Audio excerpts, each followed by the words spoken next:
So where did you go after that? Once you finished this race, what did you plan to do after this? After this experience, Yeah, was you said you had planned to run shorter races. shorter So races. how Yeah. did your career progress after this? So after Spartathlon, I decided to focus only on trail running. So after that, I did a race a couple of months later called Hong Kong 100, and it was fairly good for me. I am one of the fastest. I am the fastest Indian finisher at that event. I think it was around 12 and a half or 13 and a half hours. I don't remember exactly.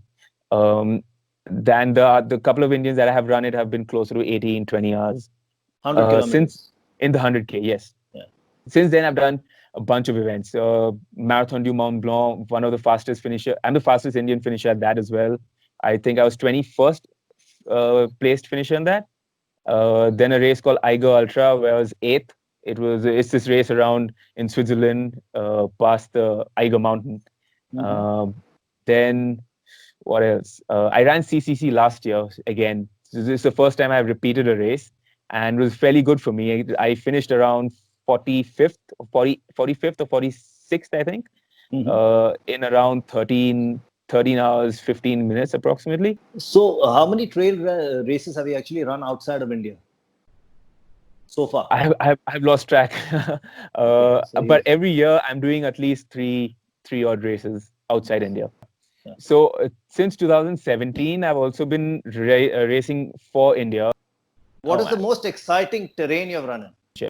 I've run over Table Mountain, and Oh. it's an amazing experience, right? You're going up, you get to see the sun rising and the ocean. You're on top of the mountain. It's beautiful. I've run in the Alps, multiple races, and just the fact that I get to run in one of the biggest mountain range in the world, the Himalayas. I think racing and running around around my home, around in Lahore, in Spiti, in Ladakh, it's a very different experience, something you cannot get anywhere else in the world. So that is something that's probably my favorite. Then running over Table Mountain for sure, and running in the Alps. It's hard to pick a race. I'll just say wherever I've run in the Alps, whether it's in France, in Switzerland, in Italy, just because. So you have you been for the Tour de France?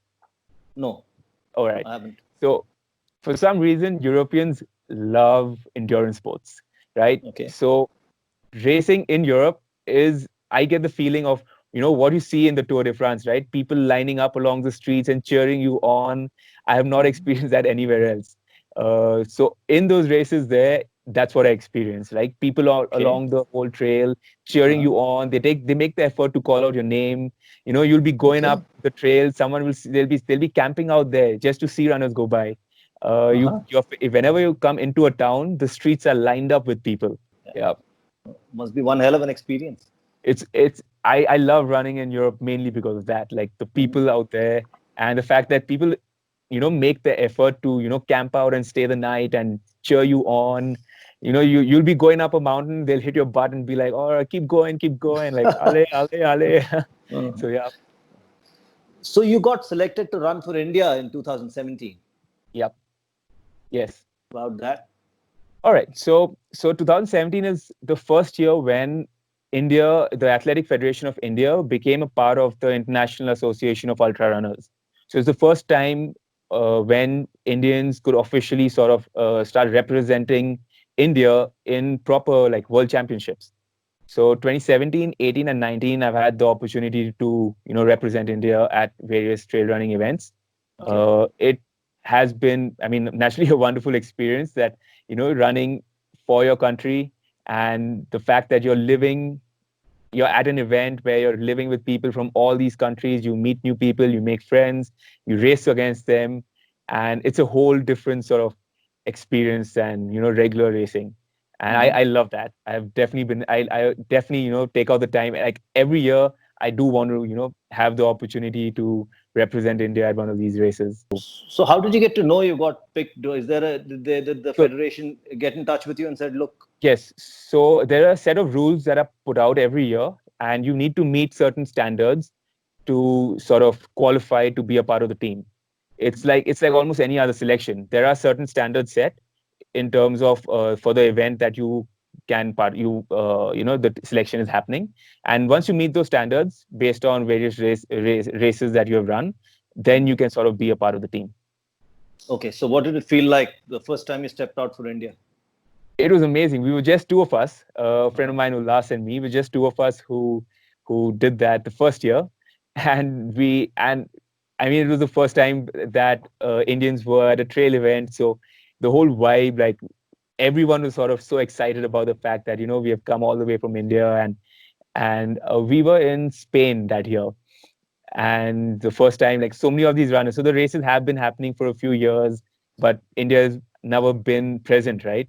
So the runners from various countries were pretty excited that that India, and we have two runners from India, and I made friends because of that. Now I have friends in so many parts of the world just through these events. I can imagine. Yeah. Yep, and also, like, every time you're going for a race, you are going as an individual, right? But as an athlete, generally, I think in any sport, one of the best and the highest sort of honors you can have is to be able to represent your country. So the fact that I can do that with trail running, with the sport that I enjoy and I love, it's pretty cool. So you've been doing it for 3 years now, right? For 3 years, yes. So you're what? How old are you right now? I'm 27 now. So the sky is the limit. Is there an age limit to represent India or no? Not yet. So the sport of trail running and long distance running, like ultras, is a very unique sport in terms of age. Some of the best guys in the world are in their 40s. So the guy who won the world championship in 2017, 2018 was 40, 41, 40 and 41 the 2 years. And so most of the guys, guys who are doing really well are in 30, 35 plus. So there's a good chance that you'll play for India longer than Sachin did, huh?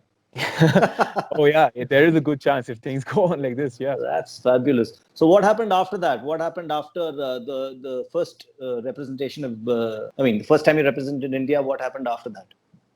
So this was 2017. So one interesting thing is just the change I've noticed in the way the sport is growing in the country. People are taking the sport more seriously. A lot more runners are getting into the sport more seriously. So it's growing at a pretty fast rate compared to when I started. Like when I started in 2015, there were hardly any trail runners doing serious trail running, like a handful of them. But since then, now you have a bunch of trail races. People are seriously racing and working at getting better and better and better. And the standards of racing is just going up every year. Okay. So do you feel someone's catching up to you? I mean, people are always catching up, right? Like I have to keep improving. I can't just sit idle and just be happy that, I'm probably like I'm one of the best guys in the country. It doesn't work like that. I have to keep upping the game and I got to keep working. And that's probably, it's part of sport. You can't just get satisfied with where you are. And especially in competition, you are working to compete, to improve, and my goal is to sort of race amongst the best guys in the world. So yeah. So that brings me to my next question, which is training. Now, since everybody's improving and standards are changing, not only in India, globally. Yeah. What are the changes ever since you started trail running? I know it's 5 years or 6 years, but it was 2015 till now, 5 years. Let's look at just the 5 years, not when you started running. Yeah. How has running changed? And what are the training methods that have changed? And what do you need to do to keep pace with the world? Right. So it's a very big and very broad answer. It's there's not one thing that one can do. For one, everyone individually is different, right? So everyone has different weaknesses. So that's how I have been working. What I've been working on every year. So pretty much every season, for me, my season ends usually around October, my racing season. So at the end of every racing season, I sort of take a step back and I analyze my whole season and analyze every race and try to identify what were my weaknesses in that season and what were my weaknesses throughout the whole sort of in every event. So one of the goals that I end up having for the year that's coming, for the coming season, is to improve on those weaknesses. So every year I pick on 1, 2, 3 different kind of weaknesses and I focus only on that. And I focus on trying to improve and not letting that be my weakness. So if, let's say, running uphill is my weakness, but running downhill is my strength, right? So I will work on my uphill to sort of get both at par, right? Okay. So every year it's like that. So and it's I've never had like everything it's sort of on the same sort of level. It's never happened. So every year is focused on improving certain weaknesses and various aspects of racing. A weakness could just be execution of a race, if not a training thing, right? Executing a race is very important. So just working on every aspect of the sort of racing. So for training, I have just been working on all these things, right? Whether it's endurance, whether it's speed, whether it's strength, whether it is eating better. You know, you consume a lot of calories. Like I consume about 400 calories an hour during a race. So Okay. just being able to consume a lot of calories is also part of training. So, you know, working on all of these things throughout the year, every year, it's consistent work basically. And yeah, so like one of the biggest things I find lacking in terms of training is I'm doing this on my own, you know, so I don't have, I miss out on running with and training with some of the best guys in the world or basically people better than me. So me spending a lot of time in outside India, that's one of the things I try to do, you know, run with people who are way better than me so that I keep improving. You had mentioned that you want to move to Europe for about a few months every year and train and come back. That's Yeah. what you're talking about, right? Exactly. So yeah, exactly. That's what I try to do. So I spend most of my summers in Europe, right? And I figure out a racing schedule and I sort of shift there for a couple of months just to sort of integrate both. I get to race often and I also get to train with like, you know, top-notch trail runners then. Okay. There are so many questions coming to my mind, but the one question I want to ask you before I get to the next one is, you know, physically Indians are totally different from Europeans, right? Europeans are big built and stuff. What kind of physique is ideal to a trail, to running a trail race? Is it more of a physique like yours? Or do you need a really bulky guy? Because I would imagine something bulky would take a lot more effort to propel it up and down. So yeah. So I think bulky, most people, trail runners are not very bulky. They're muscular, but not bulky. They're way more muscular and way more like well built than the marathon runners or the half marathon runners that we see, right? Mostly they are better built, more muscle and more mass. They're not as skinny. But I doubt there's a way to pinpoint an exact sort of right frame in terms of physique for a trail runner. I mean, because you have sort of variety. Like you have people who are taller, way taller than me, like 6'2", who also run very well. But you also have some short guys who are like shorter than me but run at the same level. I think it's very individual again. Like there's no right answer other than the fact, of course, that you can't be too lean or you can't be too bulky. Those are like the two basic things, at least. So center of gravity also plays a big role. Someone who's shorter has a for sure more balanced center of gravity, right? So it's easier to propel yourself around and maneuver in terrain like that, not marathons. So exactly. So those are the benefits a shorter person has for sure, right? You also tend to lose less heat, right? Because you have less sort of surface area that you're losing heat from. So that is a very important thing in trail running, right?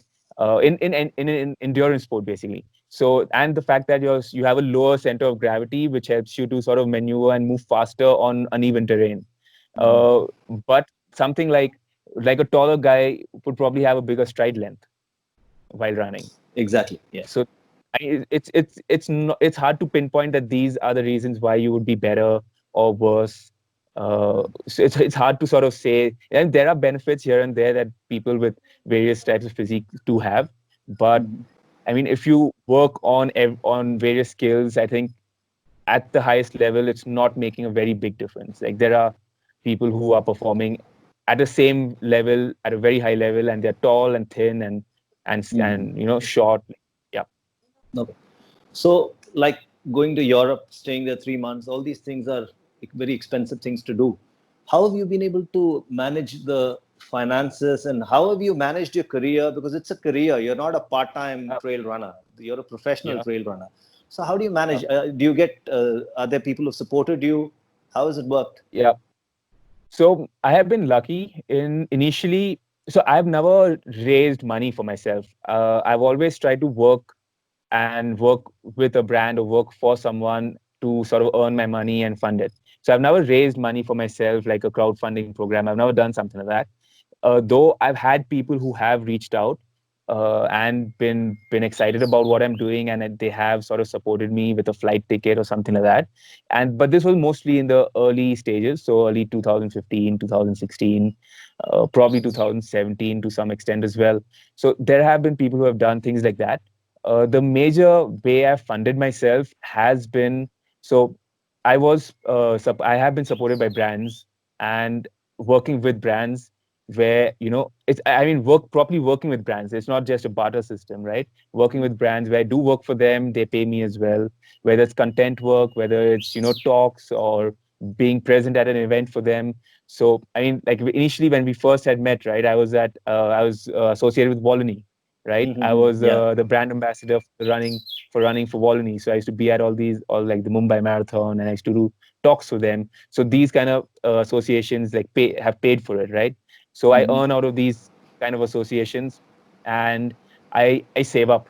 All my money I save up is for just two things: my expenses in living, for living, and my racing. So Okay. yeah, so I was associated with Volney for like 3 years, and that paid for a huge chunk of a lot of my expenses, and even till last year, like pretty much till the end of last year. But I also do a lot of other things, right? Like I've been the brand ambassador for a few races, so I charge for it. I have done talks at some companies, and it comes at a cost, right? So multiple gigs. I've tried to create content where I can integrate brands with content. Okay. So yeah. So multiple things like that. Okay. So technically, what you're saying is trail running is a viable career option. So any a young kid watching this interview, watching or ever getting in contact with trail running, whoever gets influenced by runners like you, has an opportunity to convert this into a career in India. Is that right? I mean, I think I mean it is right in the sense I'm doing it right, but it's not. There's no set standard for something like this as of now. There Okay. is no. I can't tell you, that these are the 10 things you need to do, and this is how it will happen, right? For me right now, it's been very experimental. Every year is a big learning curve because for me, I don't see myself as just a guy who's running and an athlete. I also see myself as a guy who's running a startup, right? I need to understand marketing. I need to understand sales. I need to understand uh, it. It's all of it, right? So I have to do a lot of everything. So it's not that you can just run and things will work out and things will fall in place because there's Of no course. set Yeah. system. You have to Yeah. work for it. You have to adapt to a situation. You have to be on top of your game in terms of how you can market yourself, and you know and do things with whatever you have access to. Uh, yeah. Oh, that's great. And what is your training schedule like? What kind of training do you do? Do you train out of the box because you do just the usual stuff everybody else does to stay in contention and to Yeah. improve as a trail runner? Yeah. So I do a lot of different things. Mostly 90% of the training is focused on running, and I run a fair amount. I run about 2.5 to 3 hours every day, 6 days a week. Um, I do a bit of cycling, probably three times a week. Living in Manali, I do a bit of rock climbing. I do a bit of bouldering. I do a lot of these multiple sports just because just doing one sport is not good. It's good to sort of work other aspects of the body as well. So I try to use multiple sports as a way, to sort of develop my develop my body completely in a more rounded way, right? Okay. But Okay. most of my training is focused on running. So it's a lot of running, a lot of different kinds of running. So because trail running has so much dynamics, right, compared to road running. Because you're going up a mountain, you're going down a mountain, you are consistently going up and down. You got to train various aspects of it, whether it's not just going up and down a mountain, but also running over different kinds of terrain, right? I remember running a race in 2018 where a big chunk of the descent was on snow, right? Okay. So you need to be comfortable in situations like that, being able to descend down a lot of snow, being able to descend down like really tricky, rocky, sort of steep sections. You need to be comfortable. So it's all training. You practice all of it. Okay. The more I practice, the better I get, right? Okay. Um, and I'm fairly comfortable in exposed areas, right? Like I'm comfortable being high up on a mountain and on the edge, right, where there's a big drop. Like I'm comfortable in situations like that. That's also because I train myself. I'm always going out and being in situations like that. Okay. So yeah, training is lot. It's a lot more than just running, not just simple running. It's a lot of workouts, a lot of focused Hmm. workouts, Hmm. and yeah. And But diet? What about so diet? diet is for me, diet is very simple in terms of I don't have anything special that I do. One of the things that I focus on a lot is having a lot of variety in my food. Mainly because I feel if I start focusing on a certain type of diet, let's say like a keto or something like a low carb, high fat, like anything like that, I think you lose out on certain nutrients. So I like to have a more wholesome and more wholesome diet, basically, where I'm trying to get as much of variety as possible. So one of the big benefits that I have of living in Manali is access to a lot of fresh vegetable, like lots of Okay. it. So my neighbors are growing, like I have rajma growing outside my house, like a field of rajma and palak and Wow. like lot Wow. so I have access to this like very easily. Like apples, Hmm. I'm sitting right now and I have like a bunch of apple trees in front of me. So Hmm. I have a lot of access to a lot of fresh things this way. So at least whatever I can include in my diet, which is which is seasonal, I try to do that a lot. Okay. And I try to add a lot of variety. So I'm big on I eat a lot. Like for Mhm. dinner, I'm having like some 10 to 12 rotis if I'm Mhm. having rotis. So I That's do good. end up eating like, yeah, a Mhm. lot of food. So I try to do a lot of variety. Like if I'm having rotis, it will not be just wheat roti. It'll be made out of different things. It'll be a mix of, let's say, like sattu and finger millet and like atta mixed with these things. If I'm doing rice, I'll do like different rice. I'll do red rice, I'll do white rice, I'll do brown rice. Locally, red rice is grown, so I'll do that. I do that. If I'll do a lot of like millets. So I just like to add a lot of variety in my food. A lot of green vegetables and a lot of colors in my food. So I try and get a lot of that as well. So do And you cook? Do you cook yourself? so I did cook initially. So the first 3 years of when I was in Manali, I was living on my own. Mhm. The last 4 5 months, I've sort of shifted into a building where we have with friends where we have about 2 floors we have rented out, and so we have a cook we have hired. So we are like some 10 12 of us, Okay. and now he cooks for us, and yeah. So I don't cook as much anymore, but Mhm. I still do the variety. Like I still have my dabbas of of various kind of grams and various kind of millets and everything lying around, and I still keep using that. Also, like cooking oil, right? Like I do variety in oil. Like it's not just one kind. It'll be ghee. It'll be like everything, like ghee or almond or like everything, like whatever you can think of. Mhm. I just Mhm. do a lot of variety with that as well. And I try to Okay. keep it local to as much as I can. Like I get ghee from my neighbor's house. Like they have cows, they milk the cows, they get the ghee, and I get it from them. So yeah. Incredible. So what about gear? Especially when you run these races which have different terrains you pass through, like there is snow and suddenly there is a tropical forest and suddenly there's something else. You don't can't carry your gear around when you're running, can you? So you do in trail running. That's one of the that's part of it. You have to carry certain amount of gear. Like most races have a mandatory list of what amount of gear and what gear you need to carry, and it varies from race to race. Like some races have a very detailed and a big list about what you need to carry. Some races it's very minimal, as good as almost like nothing. And so it changes with race to race, but you need to carry a bunch of gear. So I'll give the example of CCC, right? In that, you need to have a waterproof jacket, pair of waterproof pants, thermal upper, thermal lower, two head torch. You have to have, I think, about 500 or 600 calories of food on you the whole time. You have to have your mobile phone. You have to have a liter of water the whole time.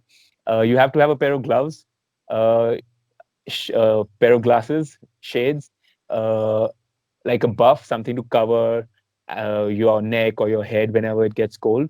So you need to have these kind of things on you the whole race, right? Okay. If so, in trail running you use poles. So basically poles like trekking poles, right?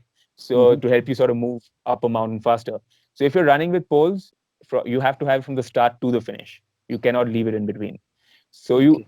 I mean, if you look at it, you end up having like a good like 2 kilos of gear eventually, at least. So where do you carry the poles when you run? In your hands? So When you because don't need them, I mean, when you need them, of yeah, course you use them. Otherwise, where? yeah. So all this gear, there's a lot of gear that's developed specifically for trail running. So you have like these vests, which are basically lighter than the shirt I'm currently wearing. So you can just fix it in various like they have like points where you can sort of like various places in the pack where you can like put the poles and you can put the bottles comfortably and enough space to carry all these things.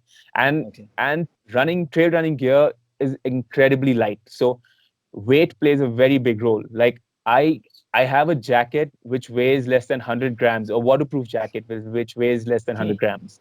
Mm-hmm. I have a thermal layer that I can wear running even in -5, -10 degrees, and it Uh-huh. weighs 50 grams.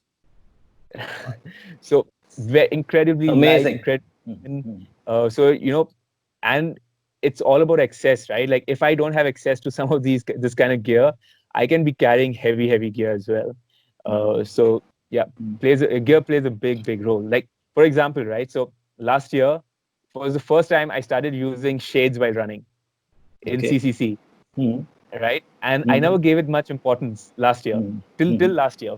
But Mm-hmm. last year when I was running in, I can't remember the Oakleys, which Oakleys they were. They were I can't remember them. But last year when I started running in them after the race, it's the first time I realized that my eyes and my forehead was very comfortable. Like because of running like 10 hours in bright sunny sunlight, you Mm-hmm. tend to like squint your eyes and close them, and places like the light is stressful on your eyes, right?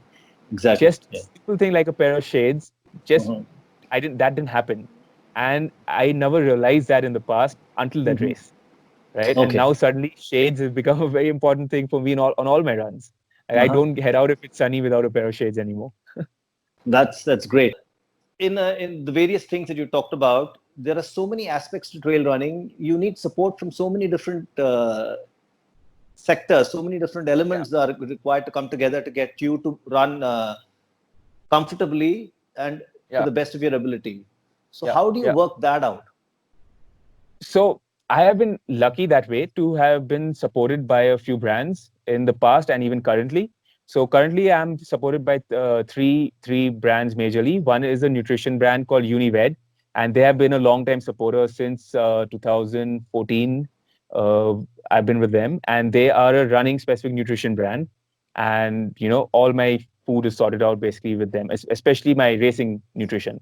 Then it's like since last year with Oakley as well, right? Like the fact that I get to just use a good pair of shades which sort of adjust, because like running in the trails on the trails, you are running in bright sunlight, you could be in the forest, suddenly shade, it's very there's shadows, so there's a lot of fluctuation in light. So a good pair of shades makes a big difference, right? And since last year I've been lucky to also be having access to good products that way. And lastly is Scott, that I've been associated with as well since last year. And Scott is making some incredibly light trail running gear, which, like I explained earlier, right? Like if you don't have access to good gear, the amount you're carrying can weigh in the kilos, right? So because of the fact that I have access to some really incredibly light gear now, it makes a big difference. And if I'm running and I'm running with less weight, it makes a big difference. So yeah, so these are the three brands that I have been associated with and I am with currently, right? Otherwise, generally, I mean, there's a world of opportunities in terms of associations that can be explored, right? Like running 10, 12, 18 hours, music is a big part of that whole Mhm. journey, right? Just because I do listen to music when I'm training, when I'm racing. It helps to think less about all the pain that you're going through. Okay. Helps you to think other than running. Helps your just let your mind wander off here and Mm-hmm. there and enjoy Mm-hmm. something. So music is a big part, right? Mm-hmm. Uh, like I mean, traveling is a big part. Like, I mean, everything, like making life easier is important for me to perform well. So if I can travel comfortably, I can travel in advance for races. I can, all that adds up to a good performance eventually, right? Mm-hmm. So Mm-hmm. there's a world of opportunities that way in terms of who all I can work with or who all, what all we can do with various people, right? Uh, Mm-hmm. yeah. There's this phrase I read recently, which I've also used in a couple of other videos. It says, "Mind a beautiful servant, a dangerous Uh-huh. master." So that Yeah. applies so much to your sport, because your Yeah. mind is everything. Your body, I'm Everything. sure, can be trained enough to run your 250, 300 kilometers, Yeah. but your mind is what you need to control. Yeah. It's So all in the head. it's all in the head. So what if you had one piece of advice to give to a budding trail runner, a young kid who wants to become a trail runner? What would it be? All right. So I'll use this line that I have a sort of the way I deal with a long run. Standing at a start line is very, very daunting for when you have 100 kilometers or 150 or 200 kilometers ahead, right? So never thinking about what's ahead, breaking things down into what's comfortable. So what I do is break all my races down into, let's say, 10, 15, 20K distances. Anything longer than 20, 30K, I don't think about it. And I just think of the next 20, the next 20, the next 20. uh, I focus on executing things well, like, staying in the moment and trying to execute everything well. And one thing that I've been saying about, pain for myself is when I'm doing these things, pain is part of it. Pain is there, and I know it's going to happen, right? So all I do is just try to accept it. You know, it's there. What to do about it? It's part of it. Like if things were easy, if it Mhm. was a breeze, I don't think it would have been as interesting. So That's true. it's just part of the whole process, Mhm. and just accept it and don't make a big deal out of it. Yeah. So, what does the future hold in store for Kyron? So right now, I have been focusing on projects. So with the current situation, COVID-19 has presented and put us all in. Mhm. International travel is pretty much out of the That's question, right? correct. Like it's not Yes. happening. So at least for all of this year. Mhm. So what I'm doing right now is focusing a lot on my own projects and goals that I've had, not racing related, but more in the mountains around where I live. So recently, I did a project called upper mountain called Friendship Peak. It's a 5,289-meter peak, Mhm. which I basically ran up. I did it in 11 hours 45 minutes. Now that's something people take like 4 or 5 Wow. days at least Uh-huh. to Uh-huh. do, right? So I have plans of doing few more peaks like this. I'm currently working on a 6,000-meter peak, Mhm. Deotipa, which is probably I'll probably do it in the next month and a half or so. Mhm. I have another peak after that lined up. So this is what the immediate future holds for me. A lot of these projects over mountains, things that have never been done in the mountaineering scene in India, at least. Mhm. So, trying to just shake up the whole space a little. People were Wow. pretty like mind blown when they read even still, right? Like the Mhm. fact that I did a peak, which is a mountaineering peak in Mhm. such a short time and mixed two sports, running and mountaineering. So that's the goal, immediate goal, to do more such things. In the Mhm. future, next year is a big year because next year is the first time trail running is going to be organized by the IAAF, which is the International Athletic Association for athletics, basically. They're called World Athletics now. So Mhm. next year onwards, the Trail Running World Championships will be organized by them.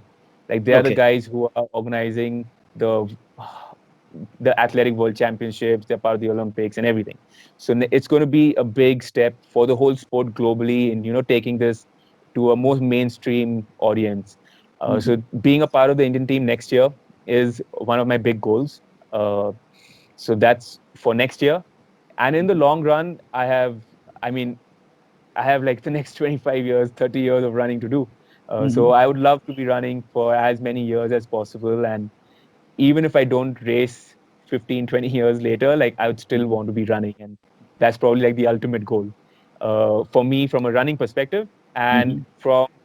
I hope in this whole career and all the year that I spend, I can add to sort of developing the whole sport in the country slowly every year. Yeah. So do you still want to climb Everest? That's definitely a goal, but the way I want to do Everest has changed. I You don't probably plan to run do up it and down, right?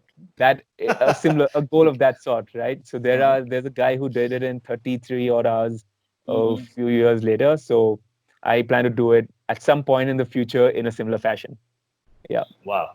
So Indian cricket's loss, you wanted to be Saurav Ganguly. So Indian cricket's loss is Indian running's gain. Thank you so much, Karan. It's been an absolute pleasure talking to you, and wish you only the very best for your career. Thank you so much, Ashwin. Lovely talking to you as well.